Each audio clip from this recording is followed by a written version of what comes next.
Các mọi người, chào mừng mọi người đến channel của mình là Peter Game. Hôm nay đây là video thứ hai, mình đừng quay video thứ nhất, mình quay cực kỳ bá đạo đấy các bạn, mong các bạn thông cảm.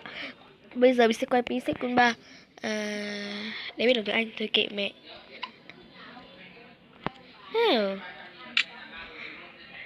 Giờ phải quay đeo tung cái súng nào chán trên. Cầm súng. Fuck you.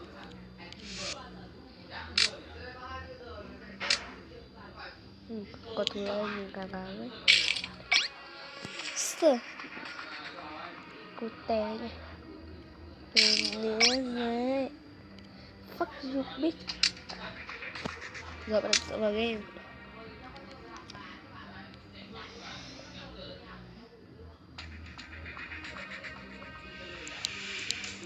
To quá. Chọn map ở đây. Chúng ta sẽ chọn map, chúng ta sẽ chọn trên map cấp cờ. Mình có đi trên map cấp cờ này, thôi chơi luôn này.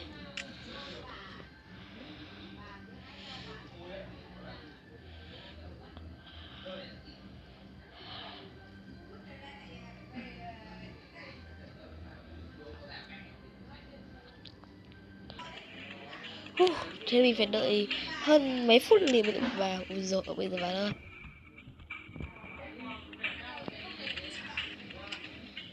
Anh đây là kít say.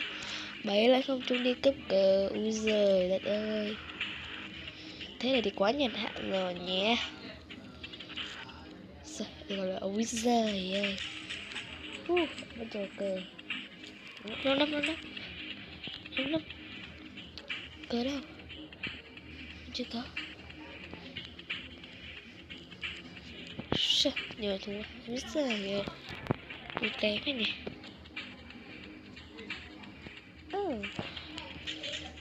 Chưa.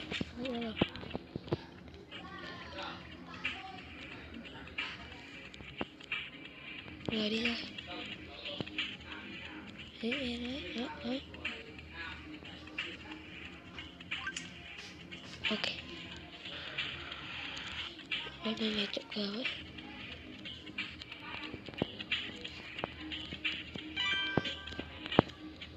Bye. Chỗ cờ đẳng cấp say. Đấy còn đến tuyệt với cả. Ôi. Được. Chưa, bỏ 3 vây to. The fuck you. Mày không sống. Phải đợi cờ mình xuất hiện đã. Chứ bây giờ cờ không xuất hiện mình cần hiện đưa cờ mình vào nữa. Fuck you bitch, ăn lên. Lúc đợi mình ra ngoài cờ thụ không kịp trong lành. Rồi, ăn bóng ơi. Mình ăn nó. Ok, đây là viên trốn luôn. Chứ không có nào khác nữa rồi. Ok.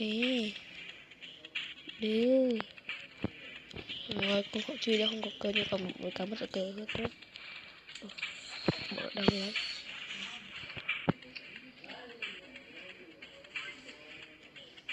Đâu? Cờ đâu? Em đi xa quá. Cờ đâu nên quay về với anh. Anh đây trong ngóng em chờ đợi.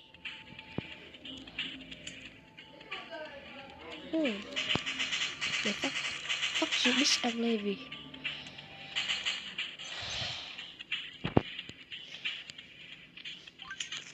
Thằng cờ hó. Ta sẽ giết mày.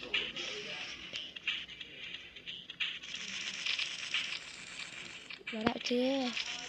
Ý trời.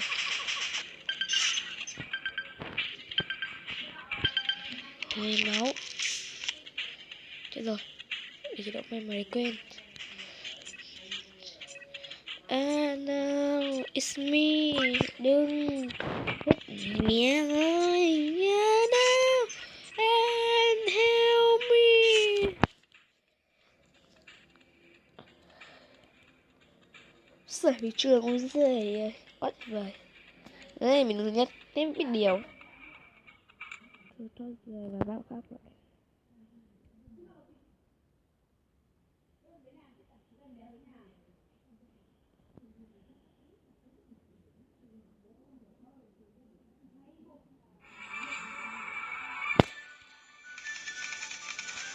Và trong trở lại với có quảng cáo quá nên mình không vào được. Bây giờ chúng ta sẽ chơi cái gì? Chọn bài này Scarpia về chơi nhiều nhất. Tuy toàn hủy nhưng mà mình cứ chơi được vui thôi. Lao mình thích thì mình chơi thôi.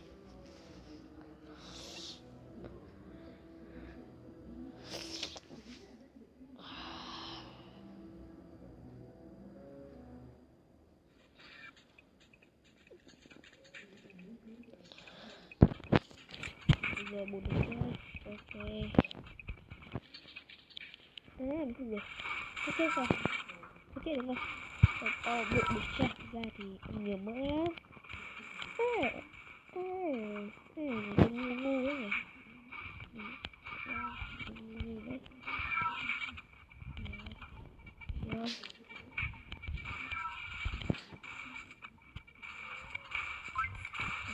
Anh thích không lên không lên niềm vui chế mùa vàng rồi nghe chết nghe ra là cái gì nghe đi nhớ người ta có mẹ đây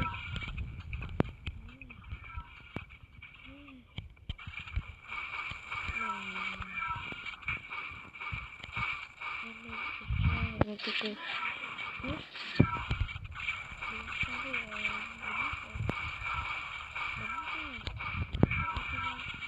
đi đi chết rồi từ vì mình nhỏ tí này